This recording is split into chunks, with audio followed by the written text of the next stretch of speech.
Hello guys, good morning. Magandang umaga po sa inyong lahat. So ngayon po ay maulan ang panahon ngayon. Dito kami sa Babuyan. So may kinakatay kaming manok. Iyan ang manok. Kinakatay namin. Chicken pang ulam namin.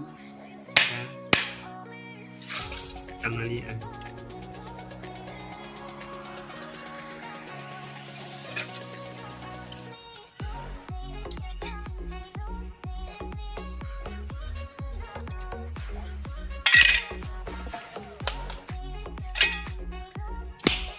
Mataba din ano?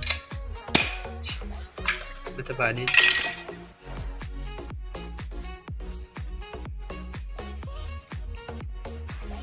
Kinatay na namin ito kasi nga hindi pinapakain ng kasama niyang manok. Pero mataba pa rin siya.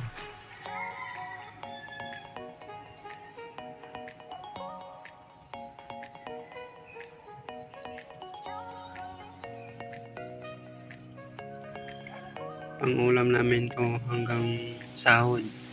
Paabuti ng sahod. Kasi wala na kaming pang-ulam.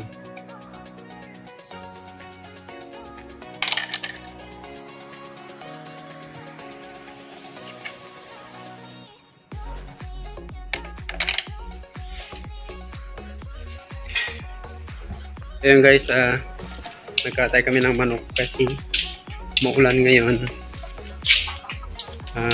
Wala kaming budget na pambili ng ulam. So, ayun, kailangan na magtiyaga para may maulam. So, yung alaga naming manok na yun, kinatay namin yung isa kasi nga nangangayayat na siya. Pero may natira pa kami manok na paitlogin namin. Tapos karoon ng sisiw, sana makasisiw na kasi nga dati nabugok yung itlog. So guys, dito tayo sa Babuyan ngayon. Wala pa rin tong laman Wala pa rin laman yung Babuyan. So naghahanap pa rin kami ng biik ngayon.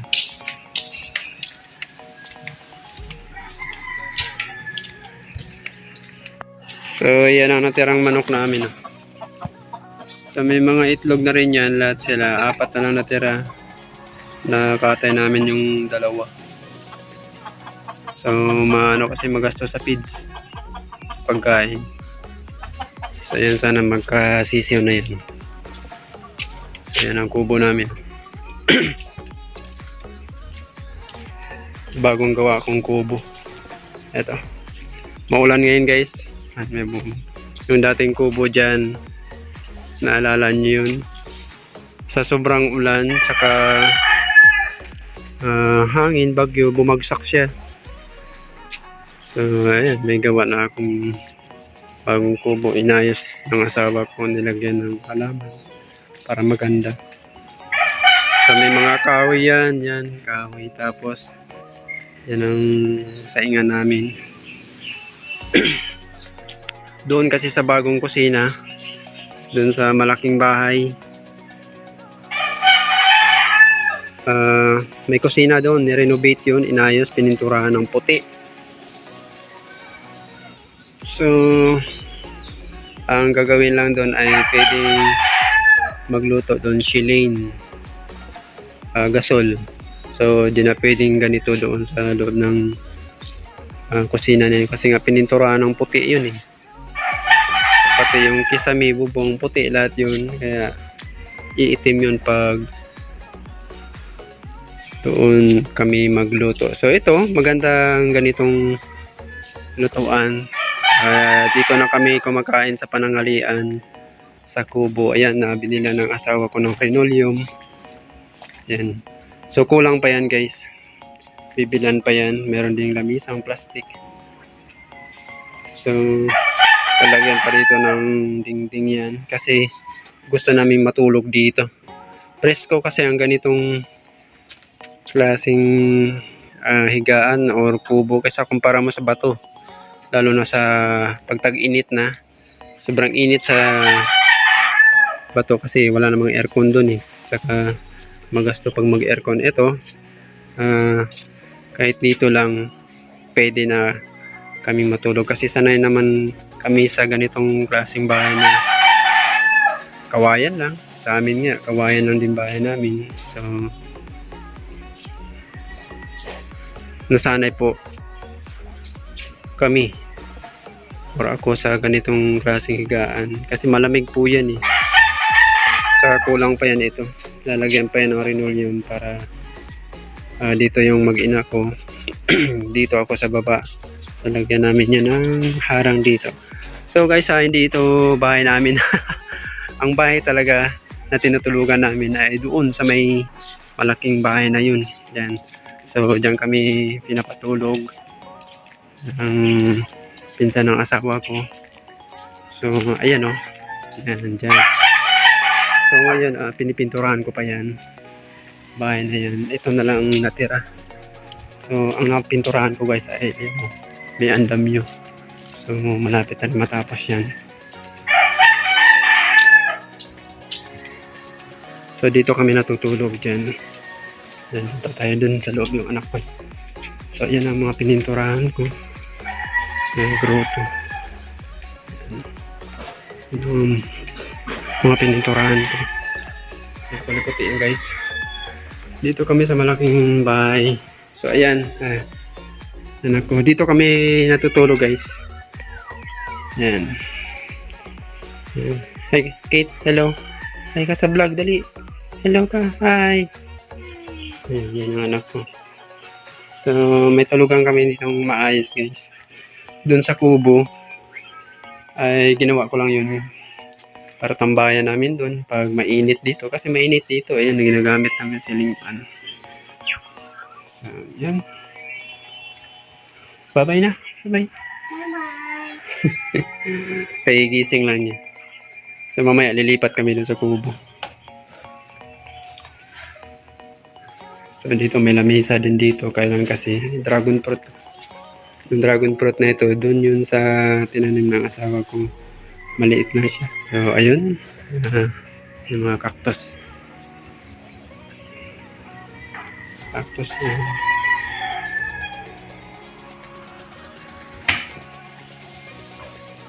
So, ayun guys, ang tinutulugan namin. Doon kami natutulog. Yung sa kubo ay pwede rin kami matulog dyan. Kasi, maganda rin yan. Kasi pinaganda ko eh. Ayun.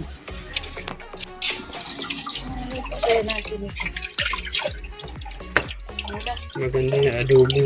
Iba prituin. Tinola. Pwede rin. So yun guys, sinugasan ng asawa ko yung... Ano yan? Itlog na yan? Mabubuo pa lang sana.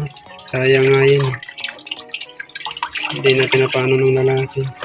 Yan ang ulam namin. Tinolang manok daw.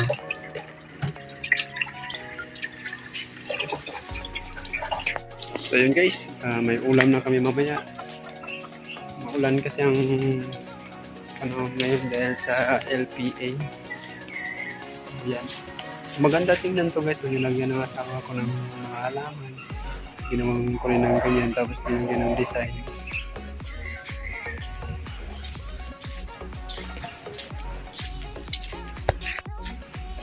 Mataas na tong mangga na ito, may rambutan dito. So yan, kulang pa linoleum. Electric fan din dyan. So balak namin bumili ng TV kahit maliit lang, lagay namin dyan para may panuoran din kami sa gabi. May TV din kami dun sa kwarto, sa bato. Dun na lang yan. So ayun pa, pupunta tayo sa baba. So kailangan ko lang to dinamuhan, no. Ang dami na namang damo guys. Kasi panay ulan eh.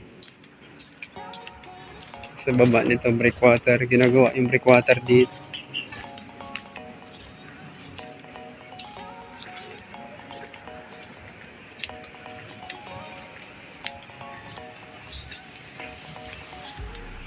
Breakwater. Mangga dyan sa kabila. Binakura na nila kasi mag-spray na sila ng mangga dyan eh. Kasi daming pumapasok na tao dyan.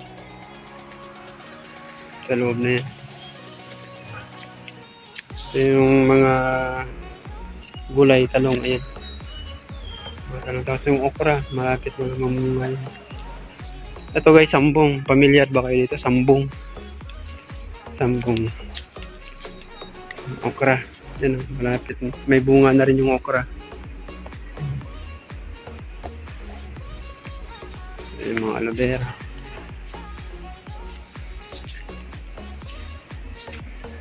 Saging.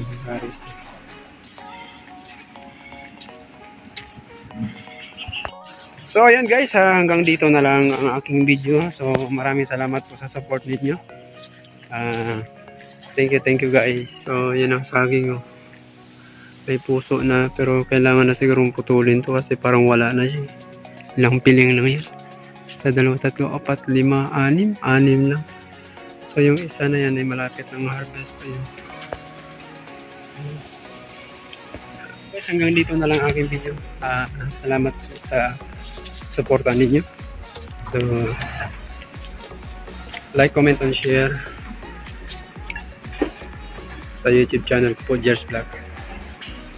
So ngayon, magkikita-kita muli tayo sa next video. Bye bye!